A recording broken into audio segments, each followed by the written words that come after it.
Beat of Bits! E aí, a gente vem com mais duas dicas aqui. Hoje tem uma dica um pouco mais avançada. Um pouco mais específica, talvez? Sim, bem mais específica. E uma dica mais geral aí pra galera, talvez pra alguns iniciantes. Vamos lá. Então vamos lá. Vamos começar, galera. Primeiro beat de hoje. Bom, o primeiro beat de hoje eu vou falar sobre uma coisa que algumas pessoas já conhecem, mas nem todas entendem muito bem quais são as vantagens, que é o Vagrant. Vagrant ou Vagrant? Acho que é Vagrant. O Vagrant. Galera, Dica de Vagrant. quer dizer Vagrant ou Diga nos Vagrant. comentários aí. O Vagrant ele é basicamente uma máquina virtual. Só que ele te dá algumas opções. Primeiro que ele é mais leve, ele dá um jeito de montar uma máquina virtual um pouco mais leve, porque ela só tem linha de comando, ela não tem interface gráfica. E só vai ser o que você precisa mesmo, que é a linha de comando, e ele é configurável. Então você pode ter um arquivo que diz direitinho o que sua máquina tem que fazer quando ela ligar, como é que faz o setup, Quais são as portas? quais são as portas que você tem que abrir. Então você consegue acessar ele via linha de comando como se fosse via SSH, como se fosse não. Via SSH você acessa essa máquina. Então quais são as vantagens dele num ambiente de desenvolvimento, num projeto? A principal vantagem é você não perder tempo fazendo setup de máquina. Porque você entra no projeto, aí, começar um projeto hoje que já estava rolando e vou fazer o setup na minha máquina, você perde o dia inteiro. Configura isso, aí o banco não funciona. É uma dor de cabeça. Tem um problema também, se você tiver mais do que um projeto rodando na mesma máquina, podem conflitar. Você tem o Python, por exemplo, o Ruby, que você tem ambientes diferentes, pode ter várias versões ali. Às vezes é um trampo você manter todas essas versões, né? Então com o Vagrant, o Vagrant, você pode manter setup no arquivo, ele vai falar como é que você tem que configurar a máquina. E quando ele ligar a máquina já é para estar tudo com o setup bonitinho, só começando a programar. Só usar. Só começar a programar. Então é para isso que serve. Além disso, você consegue, quem usa Windows, por exemplo, tem um pouco de dificuldade com algumas linguagens para instalar, você pode colocar uma máquina Linux. Não quer instalar o Linux? Exatamente, você não quer instalar o Linux por algum motivo. Você instala ele e usa um Linux, uma máquina Linux bonitinho, além de você ter a vantagem de ter uma máquina que pode estar igualzinho ao seu ambiente de produção. Então, evitar surpresas quando você for fazer o deployment. E acerca do Vagrant, nossa dica, além da dica do seu próprio Vagrant, a gente tem algumas coisas que vão poder ajudar vocês a entender o que é o Vagrant e como configurar ele fácil.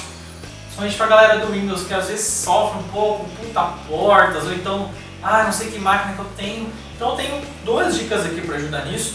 Um é um post do blog Simples Ideias, do Nando Vieira, que é um post explicando passo a passo como você configurar o Vagrant no Windows, como você instala, configura, acessa. Ele já te dá 4 ou 5 máquinas que ele mesmo usa, já para você já ter uma máquina com setup.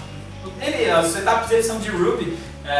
Então você vai ter uma máquina bonitinha para você instalar seu projeto Ruby e já rodar. Então, para quem nunca mexeu com o Vagrant, esse é o ideal. Esse post é ideal. Assim, eu já usei ele várias vezes, toda vez que alguém me pergunta sobre o Vagrant, eu passo esse post, então estou passando para vocês também. Vale a pena, o Vagrant ele ajuda muito a facilitar as coisas, deixar sua máquina bonitinha, ferrar toda a sua máquina instalando um monte de coisa, não precisa ter um ambiente isoladinho, bonitinho, setup rápido e fácil. É isso aí, a primeira produtividade do seu projeto, a primeira dica. Então vamos para o próximo beat. O segundo beat de hoje, galera, na verdade é uma recomendação de um livro e também de um assunto que poucas pessoas conhecem, mas é altamente útil e bastante utilizável, importante, que é esse livro aqui, o DSL, do Martin Fowler. O título é Linguagem Específica de Domínio, um livro muito bom. E ele escreveu esse livro aqui que dá um overview total do que é DSL, qual é a utilidade de linguagem específica de domínio. Ele fala de alguns métodos de implementação de linguagem específica de domínio, como macros, como metaprogramação, etc., dependendo da linguagem. Ele tem bastante exemplos de código também, o que é bastante interessante. E falando rapidamente, o que são linguagens específicas de domínio? O que é? Botini. O que é Botini? O que é linguagem de programação? Tô adorando Botini! Para que serve? Qual que é a diferença de linguagem específica de domínio para as suas linguagens? Na verdade, linguagem específica de domínio são linguagens que você escreve para o seu usuário. Então imagina que você tem um usuário seu que ele precisa resolver um problema específico, mas na verdade ele é leigo, ele não precisa entender todo como é que funciona uma linguagem de programação, como o Java, um Ruby ou um C. Então você escreve uma linguagem que vai ser para o domínio dele. Imagina que você vai escrever uma linguagem para um engenheiro, só vai ter coisas relacionadas ao domínio dele.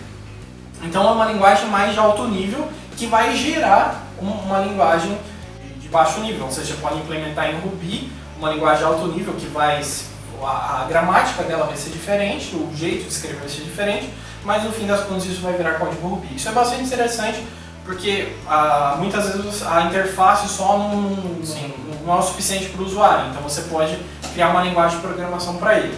Esse livro aqui, galera, tem o link aqui embaixo para você comprar ele, mas ele é muito bom para quem quer entender mais linguagem de domínio, metaprogramação. Metaprogramação importantíssimo. Importantíssimo também, ele te ajuda no dia a dia para melhorar o seu código. Então fica aí essa dica bacana, hein? Bom, essas foram as nossas dicas de hoje. O nosso programa de hoje fica por aqui. Espero que vocês tenham gostado. Comentem aqui embaixo caso tenha alguma crítica, dúvida, comentário. Nós respondemos todos os comentários. Interajam com nós na página do Facebook. Exatamente. Eu acho que é isso aí, né? Não esqueça de dar like. Não esqueça de dar like, se inscreva para não perder os próximos vídeos. E é isso aí, galera. muito obrigado, até o próximo programa. Falou!